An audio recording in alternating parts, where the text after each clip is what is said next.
Kasih Tuhan, selamat hari Minggu, selamat datang di rumah Tuhan. Dan senang sekali satu minggu lagi Tuhan tambahkan bagi setiap kita. Dan memang saat-saat ini kita masih belum bisa beribadah secara offline. Tetapi saya percaya sekalipun ibadah kita dalam bentuk online, firman Tuhan tetap dapat diberitakan dan tetap dapat menjadi berkat bagi setiap kita. Itu sebabnya mari siapkan hati kita untuk mendengarkan firman Allah. Mari kita satukan hati, kita berdoa di hadapan Tuhan.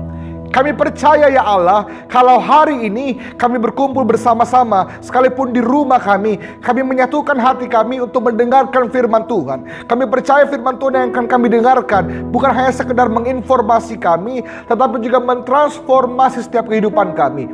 Bukan hanya sebuah pengetahuan, tetapi sesuatu yang membawa perubahan dalam kehidupan kami. Itu sebabnya kami taruh hati kami di bawah kaki Tuhan, dan kami siap mendengarkan firman Tuhan. Mari berbicara kepada setiap kami Tuhan. Mari sampaikan isi hatimu. Kami buka pemberitaan firman Tuhan ini hanya di dalam nama Tuhan Yesus. Mari setiap kita yang siap mendengarkan firman Tuhan, kita sama-sama katakan amin. Saudara kasih Tuhan, di minggu lalu gembala sidang kita menyampaikan firman Tuhan tentang menjadi berkat di tengah krisis. Bagaimana supaya orang percaya sekalipun menghadapi krisis tetap dapat menjadi berkat bagi sekitarnya. Dan di minggu ini saya masih akan membahas tentang tema yang sama dari sudut pandang berbeda, mengenai bagaimana sebagai orang percaya kita tetap dapat menjadi berkat di tengah krisis. Karena saya percaya bahwa orang percaya harus berdampak, harus menghasilkan buah, harus menjadi berkat di segala musim kehidupannya, baik itu dalam musim yang baik ataupun musim yang kurang baik. Ini sebabnya mari buka kitab kita dalam Lukas pasal yang ke-13 ayat yang ke-6. Lukas pasal yang ke-13 ayat yang ke-6. Lukas pasal yang ke-13 ayat yang ke-6, demikianlah firman Tuhan. Lalu Yesus mengatakan perumpamaan ini. Seorang mempunyai pohon ara yang tumbuh di kebun anggurnya, dan ia datang untuk mencari buah pada pohon itu. Tetapi ia tidak menemukannya. Sekali lagi saya bacakan untuk kita semua, Lukas 13 ayat 6. Lalu Yesus mengatakan perumpamaan ini. Seorang mempunyai pohon ara yang tumbuh di kebun anggurnya, dan ia datang untuk mencari buah pada pohon itu, tetapi ia tidak menemukannya. Saudara dikasihi Tuhan, dari firman Tuhan yang kita baca ini sebenarnya menceritakan tentang suatu keadaan yang tidak sesuai dengan semestinya. Ada sebuah pohon ara yang tumbuh di kebun anggur. Perhatikan kata tumbuh. Ada perbedaan antara kata tumbuh dan ditanam. Kalau suatu tanaman ditanam, berarti ada campur tangan manusia dengan sengaja menanam tanaman tersebut. Tetapi kalau sebuah pohon tumbuh, kata tumbuh di sini berarti terjadi dengan sendirinya, tanpa campur tangan, tanpa sesuatu yang dirancangkan sebelumnya. Nah, pohon ara ini tumbuh di kebun anggur. Pohon ara ini tumbuh di tempat yang tidak seharusnya. Pohon ara ini tumbuh di tempat yang tidak sesuai harapan. Saya percaya kalau pohon ara ini bisa ngomong, pasti dia bilang begini, lah kok saya ada di kebun anggur? Saya kan pohon ara. Saya kan pohon ara seharusnya tumbuh di pohon ara. Tapi kok saya pohon ara yang tumbuh di kebun anggur? Tetapi apa yang terjadi? Kita melihat, sekalipun pohon ara ini tumbuh tidak pada tempatnya, pohon ara ini tumbuh di kebun anggur, tetapi firman Tuhan mencatat bahwa pemilik kebun ini tetap datang untuk mencari buah pada pohon itu, tetapi ia tidak menemukannya. Dari ayat ini kita menemukan bahwa ternyata sekalipun pohon ara ini tumbuh tidak pada tempatnya, pohon ara ini berada di tempat yang tidak sesuai harapannya, tetapi pemilik dari pohon ini tetap datang dan mencari buah dari pohon tersebut. Demikian pula dalam kehidupan kita. Seringkali Tuhan mengizinkan kita ada dalam keadaan-keadaan, kondisi-kondisi yang tidak sesuai dengan harapan kita. kita berada di suatu keadaan, suatu posisi yang tidak kita inginkan. Seperti misalnya dalam keadaan pandemi ini, wabah virus corona, seluruh dunia mengalami keadaan yang sama. Tentu tidak ada satupun orang yang berharap mengalami hal-hal seperti ini. Tetapi dari ayat ini kita belajar bahwa sekalipun kita berada dalam keadaan yang kita tidak inginkan, dalam keadaan yang tidak sesuai dengan harapan kita, satu hari kelak pemilik dari kehidupan kita akan datang dan mencari buah dari hidup kita. Sama seperti pemilik pohon ara ini, sekalipun pohon ara ini tumbuh tidak pada tempatnya, tetapi pemilik pohon ara tersebut tetap datang mencari buah dari pohon ara tersebut. Dan demikian hidup kita. Kita tidak bisa bilang sama Tuhan, Tuhan kita kan dalam masa pandemi, Tuhan kita kan dalam keadaan yang sulit. Perhatikan baik, akan ada waktunya, akan ada saatnya, akan tiba waktunya. Tuhan akan mencari buah apa yang kita hasilkan dalam seluruh musim kehidupan kita. Itu sebabnya saya percaya bahwa kita, orang-orang percaya, harus berbuah di segala musim kehidupan kita. Kita harus menghasilkan sesuatu yang baik. Kita harus menjadi berkat di segala musim kita, baik dalam musim yang baik ataupun juga dalam musim yang kurang baik. Sehingga ketika Tuhan datang dan mencari buah dalam kehidupan kita, Tuhan menemukan ada begitu banyak buah yang kita hasilkan. Dan yang lebih keren daripada itu adalah buah tersebut kita hasilkan di masa-masa sulit, masa-masa yang tidak mudah yang kita jalani dalam kehidupan kita. Ini sebabnya kita kembali mau belajar bagaimana kita bisa menjadi berkat di tengah keadaan yang krisis. Bagaimana kita bisa menjadi berkat, bagaimana kita menghasilkan buah di tengah keadaan yang tidak sesuai dengan harapan kita. Saya catat di saudara-saudara dikasih Tuhan, pada dasarnya di hari-hari ini, di masa pandemi ini, masa yang sulit yang kita alami, masa krisis yang kita alami, sebenarnya adalah kesempatan yang paling baik, yang paling besar untuk kita menjadi berkat. Saudara perlu melihat dengan benar, saudara perlu melihat dengan baik, bahwa masa krisis ini sebenarnya merupakan kesempatan bagi kita untuk menjadi berkat dan menghasilkan buah. Kenapa? Karena semua orang di dunia sedang mengalami kesulitan. Memang kita mengalami kesulitan, tetapi kita perlu melihat bahwa bukan hanya kita yang mengalami kesulitan. Orang-orang di sekitar kita juga mengalami yang namanya kesulitan. Itu sebabnya ketika begitu banyak orang mengalami kesulitan, inilah kesempatan terbaik kita untuk membagikan kasih Allah, untuk menjadi berkat, untuk menjadi perpanjangan tangan Tuhan untuk menolong orang-orang sekitar kita. Seharusnya di masa-masa yang penuh kesulitan ini, kita semakin efektif untuk menjadi berkat bagi sekitar kita. Inilah waktu-waktu emas kita. Dan saudara dikasih Tuhan, kita bisa menjadi berkat dalam berbagai aspek kehidupan kita. Kita bisa menjadi berkat dengan berbagai cara yang kita punya masing-masing dalam kehidupan kita. Tapi saya catat di sini, setidaknya ada 4 hal yang bisa kita lakukan.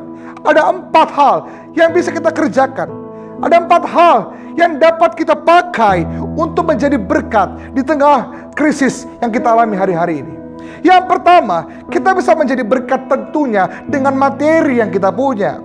Kalau saudara sadar bahwa saudara diberkati Tuhan, saudara punya materi yang dalam keadaan hari-hari ini begitu banyak orang yang di PHK, kehilangan pekerjaan.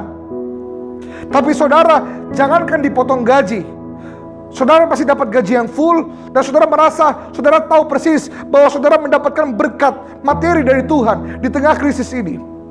Mari pakai berkat itu, materi yang saudara punya, untuk menjadi perpanjangan tangan, menolong orang-orang di sekitar kita. Ada begitu banyak orang yang membutuhkan. Mungkin saudara tidak bisa kasih banyak, tapi saudara percayalah, sebuah hal kecil yang saudara bagikan dengan ketulusan hati, tentunya akan menjadi berkat yang begitu besar bagi sekeliling kita. Yang pertama, kalau saudara punya materi yang saudara pikir saudara cukup untuk bagikan bagi orang lain, saudara bisa pakai materi saudara punya untuk menjadi berkat bagi banyak orang, menolong orang. Ya, tidak usah yang banyak. Ya, mungkin beras. Hari-hari ini orang bahkan beli beras dia susah. Kita mungkin di rumah punya banyak beras, kita bisa bagikan bagi tetangga kita mungkin, bagi orang-orang yang kita tahu bahwa mereka membutuhkan. Apa saja yang saudara bisa bagi berkaitan soal materi yang saudara punya. Yang kedua, saudara juga selain membagikan materi, saudara juga bisa membagikan semangat. Saudara bisa menggunakan semangat saudara untuk menjadi berkat bagi sekitar kita. Tahukah saudara bahwa semangat yang kita punya ini menular bagi banyak orang? Hari-hari ini semua orang, ada begitu banyak orang kehilangan semangat. Semangat untuk bekerja, semangat untuk mempertahankan hidup, semangat untuk berjuang. Semua orang kehilangan semangat. Tetapi kalau kita hidup sebagai orang yang bersemangat, percayalah saudara, semangat yang saudara punya dapat saudara bagikan dan menjadi berkat bagi sekitar saudara. Ketika saudara hidup bersemangat, maka semangat yang saudara punya akan memberkati banyak orang di sekitar saudara. Saya baru mendengarkan kesaksian dari seorang jemaat di gereja di Jakarta, di GB Ecclesia. Dia menyaksikan bahwa ternyata semangat yang ia punya menyelamatkan kehidupannya. Jadi singkat cerita, jemaat kami ini di Jakarta adalah seorang pengusaha restoran, saudaraku. Dan dia baru buka kurang lebih belum sampai setahun. Tapi ternyata karena keterbatasan dana, seharusnya di bulan Agustus ini kontrakannya habis dan dia harus perpanjang lagi kontrakan tempat dia buka usaha restoran rumah makan itu. Dan memang yang menyedihkan adalah karena di masa-masa corona ini, ya, target yang dia harapkan tidak pernah tercapai, sehingga kehilangan banyak sekali pemasukan. Dia tidak dapat mengumpulkan uang untuk membayar uang sewa di tahun selanjutnya. Dan apa yang terjadi?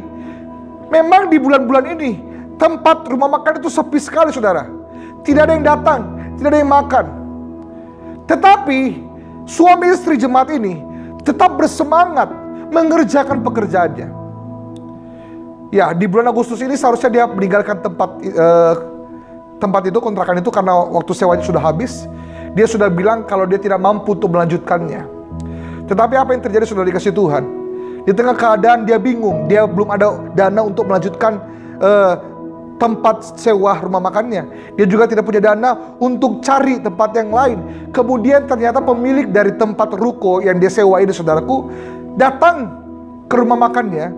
Kemudian dengan ajaib, saudara, dikasih Tuhan, menyampaikan sebuah pesan yang luar biasa. Dia katakan seperti ini, "Saya lihat Bapak ini di bulan-bulan terakhir ini susah sekali, ya, pengunjung kurang, yang makan juga dikit. Tapi saya melihat Bapak itu semangat, datang pagi-pagi, nyapu sendiri, masak sendiri, melayani tamu sendiri." Sekalipun dalam keadaan yang sulit, Bapak Saudara, dua suami istri ini yang melayani di restoran yang dia punya tetap semangat mengerjakan pekerjaannya. Dan apa yang terjadi? Semangat yang mereka punya menggerakkan hati sang pemilik dari ruko tersebut. Dan dia katakan begini, "Bapak Ibu gak usah pusing tentang perpanjangan kontrak ini. Saya diberkati dengan semangat Bapak Ibu dalam bekerja. Dan saya tergerak untuk memberikan kesempatan setahun lagi Bapak Ibu untuk melanjutkan usaha di tempat ini. Bapak Ibu boleh bayar kapan saja kalau Bapak Ibu sudah mengumpulkan dana untuk membayar uang sewa." Dan sudah dikasih Tuhan, ternyata semangat yang mereka punya mendatangkan berkat. Bukan hanya untuk mereka, tetapi untuk orang lain. Orang lain diberkati karena semangat yang suami istri ini punya ketika mengerjakan sesuatu. Hari ini mungkin kau gak bisa kasih materi buat banyak orang, tapi kalau kau hidup bersemangat, menjalankan pekerjaanmu dengan semangat, orang-orang yang melihat engkau, suamimu melihat engkau, istrimu melihat engkau, anak-anakmu melihat engkau, jemaat-jemaat Tuhan yang lain, rekan-rekan sekerjamu melihat engkau, akan bersemangat juga. Dan mereka diberkati karena semangatmu. Yang ketiga, apa yang bisa kita bagikan? Dengan cara apa kita bisa menjadi berkat? Saya catat di sini, kita dapat menjadi berkat dengan perkataan kita. Memang hari-hari ini adalah hari-hari yang tidak mudah, tapi saudara, saya ingatkan kepada saudara, mari jaga perkataan kita. Karena memang dalam keadaan yang pusing, dalam keadaan yang stres, kita suka mengeluarkan perkataan-perkataan yang mungkin tidak baik. Kalimat yang bersungut-sungut, kalimat yang menyalahkan keadaan, kalimat tidak bersyukur. Padahal justru kata-kata yang kita punya, perkataan yang kita punya, dapat kita pakai untuk menjadi berkat bagi sekeliling kita. Perkataan-perkataan iman, perkataan-perkataan doa yang kita sampaikan bagi orang-orang di sekitar kita sebenarnya merupakan suatu alat yang Tuhan pakai untuk mendatangkan mujizat bagi banyak orang. Ya, saudara mendoakan rekan saudara, atau saudara mendoakan anak saudara. Saudara perkatakan ucapan kalimat-kalimat berkat bagi banyak orang di sekitar saudara, maka perkataan saudara menjadi berkat bagi banyak orang. Hati-hati jaga mulut kita di hari-hari ini. Mungkin kita memang dalam keadaan yang sulit, tapi jangan biarkan mulut kita ini penuh dengan persungutan. Pakai mulut ini untuk jadi berkat, perkataan-perkataan berkat bagi sekeliling kita.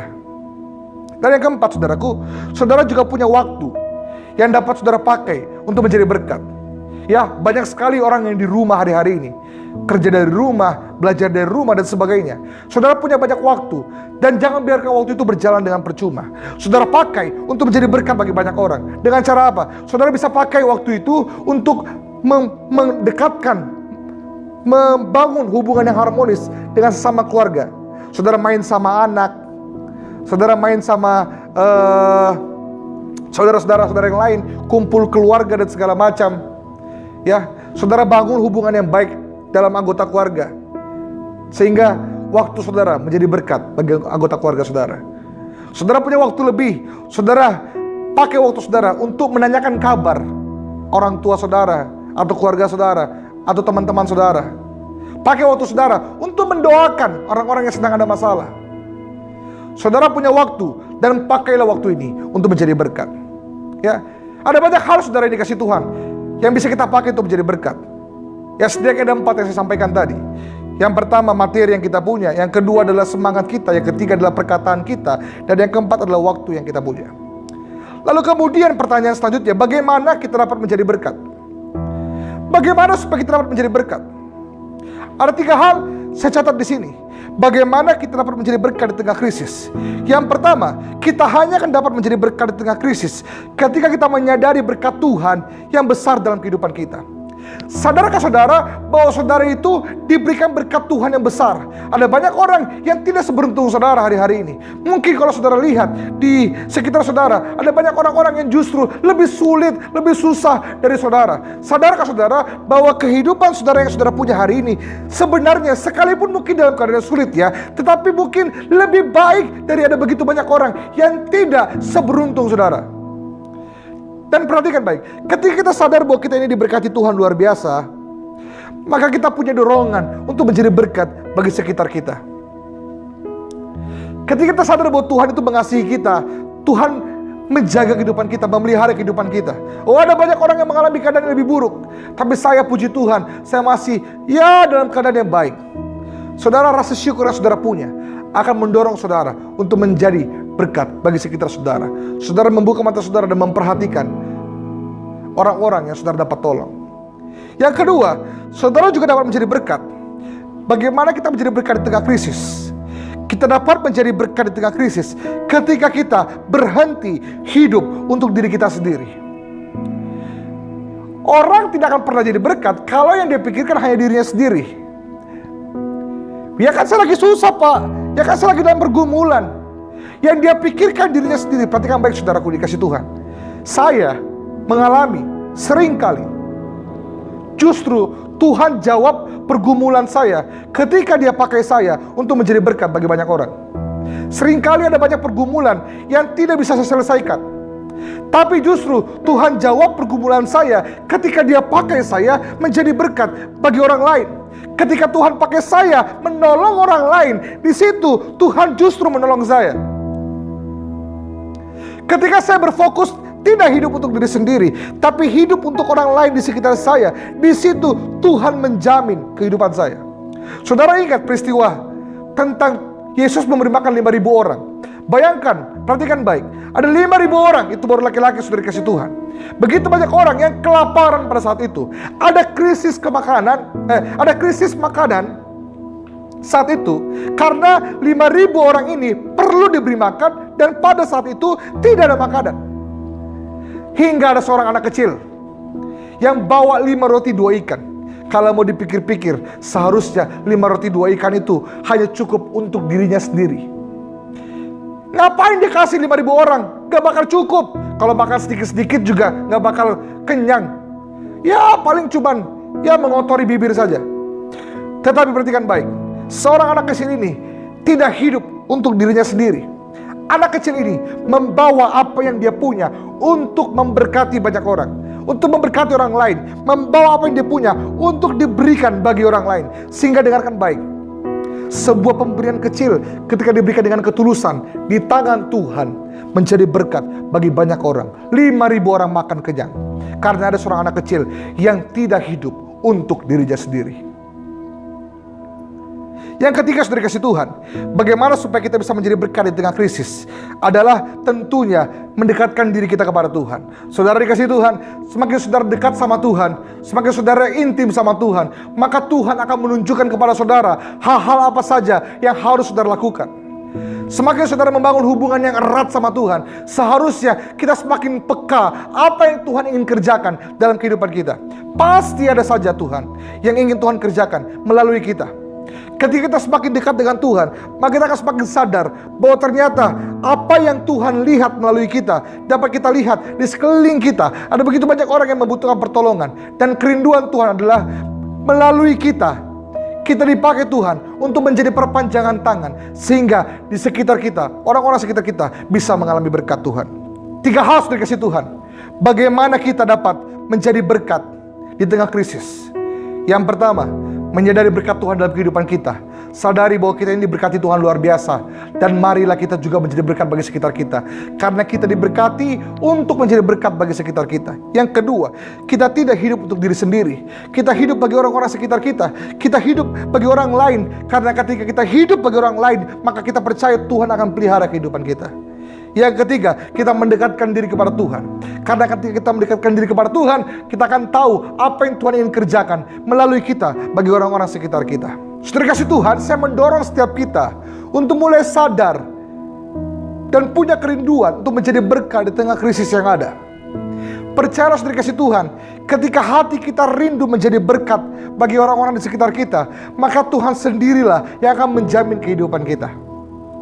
Alkitab mencatat ada begitu banyak orang yang justru di tengah krisis mereka menjadi berkat bagi sekitarnya. Justru di tengah krisis mereka menabur, dan firman Tuhan mencatat orang-orang yang menabur di tengah krisis mereka dipelihara oleh Tuhan. Kalau saudara tahu kisah Ishak, ketika Ishak mengalami keadaan di mana saat itu terjadi kelaparan di mana-mana, terjadi kekeringan di mana-mana, Alkitab mencatat, firman Tuhan mencatat bahwa pada saat itu Ishak menabur di tanah yang kering. Dan ketika Ishak menabur di tanah yang kering, maka firman Tuhan mencatat Tuhan memberkati Ishak 100 kali lipat. Saudara ingat 5 roti 2 ikan yang dibawa oleh seorang anak kecil di tengah krisis makanan, di tengah 5.000 orang pada saat itu.